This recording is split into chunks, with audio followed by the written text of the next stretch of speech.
After doing most every single app and niche in the gig and side hustle economy since 2015, these are the best and worst side hustles of this year. Firstly, let's look at the best here and notice something with this list. We have entrepreneurship, running, starting your own business, monetizing on YouTube across socials, getting into real estate with income properties, affiliate income, and notice the only traditional app on here is DoorDash and being a DoorDash dasher. So out of all of the traditional, side hustle apps and platforms, why is there only one really traditional gig with DoorDash? Here's the thing. If you're starting, growing, or at least in the research phase of looking at starting a side hustle, you really need to understand, and this is why DoorDash is the only, traditional gig app-based platform on here, is what is controllable income versus semi-controllable income. So for instance, this is all I do here. I help you make money in different side hustles. But look at this. When I asked you, over 2,000 respondents, why are you side hustling? Over half said to catch up on bills and debt. We had 16% for some extra spending money, right? Makes sense, a side hustle. And 17% for building capital for another investment or a business opportunity. And I want you to start thinking, if you're not in that 50+% that's just trying to catch up on bills, if you are, I get it, that's your first priority.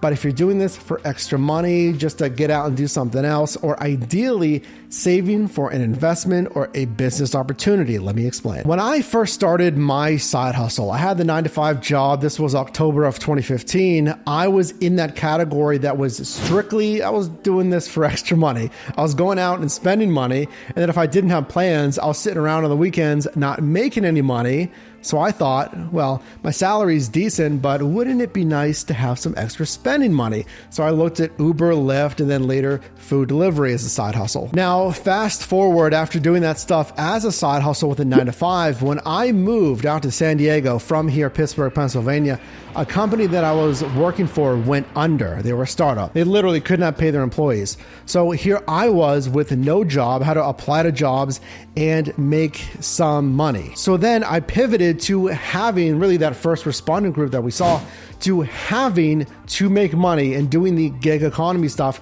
full time to pay the bills. So if you're in that category, look, I'm doing this to literally pay the bills, that's number one. And I have been there.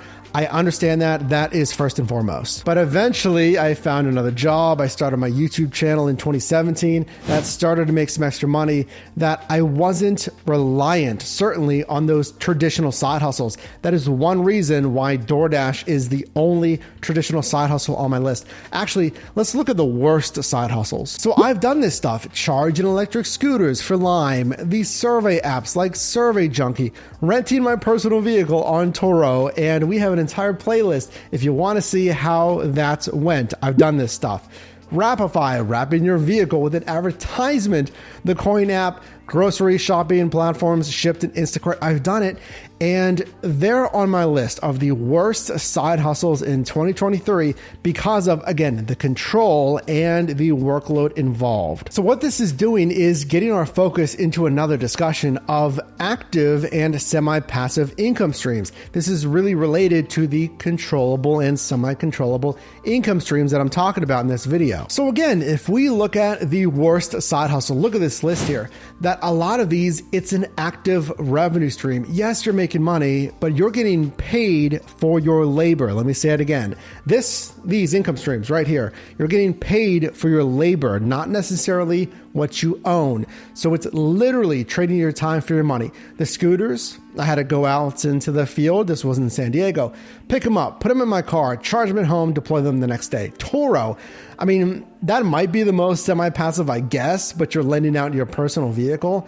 The grocery apps, 100%, it's on my worst list of gigs here, that it's trading your time for your money, going into the grocery stores if there's issues. So basically, think about this. The money stops when you stop working. So here's what I would do. Here's your action plan for 2023.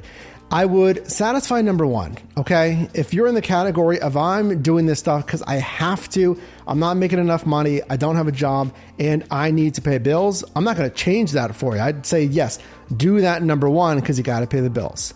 Number two, if that is satisfied and you're doing this just for extra money, just to go out and do something, then I would strongly encourage you to take some of that capital, save it, and move it into one of these best practices of revenue streams and not getting paid for the time and money trade-off. So for instance, what I did is I took some of this capital and I started my business right here on YouTube. This can be a brick and mortar, it can be a franchise.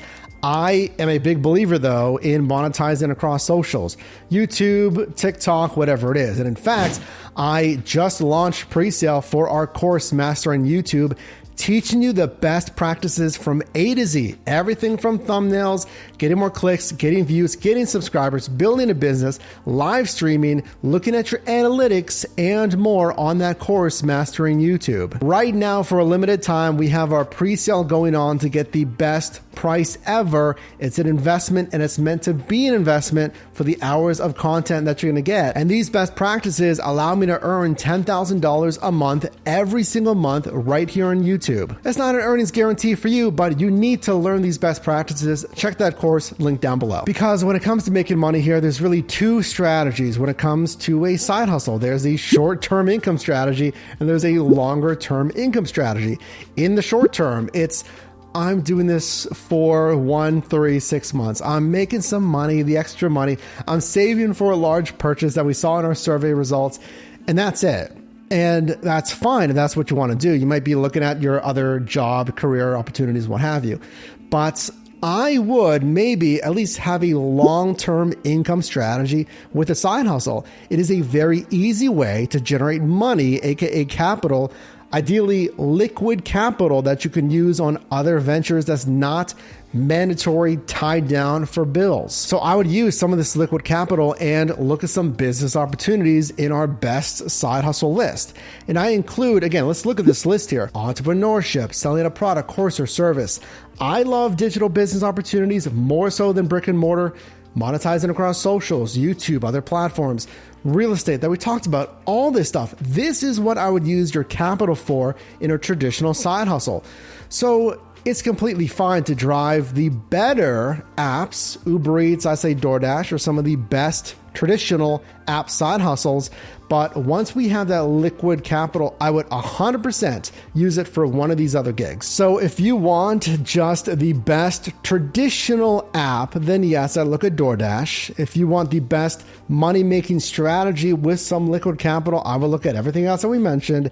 And for the worst traditional side hustles, yes, I've done that stuff, all of that stuff, and I would avoid those side hustles on the list. You can get activated, you can try it and see how it pays in your market. It's not bad to have different options. I'm just giving you a heads up. Drop a like on this video if you got value. You can also click or tap the screen here for my newest video, as well as a video recommended for you, and I'll see you in the next one.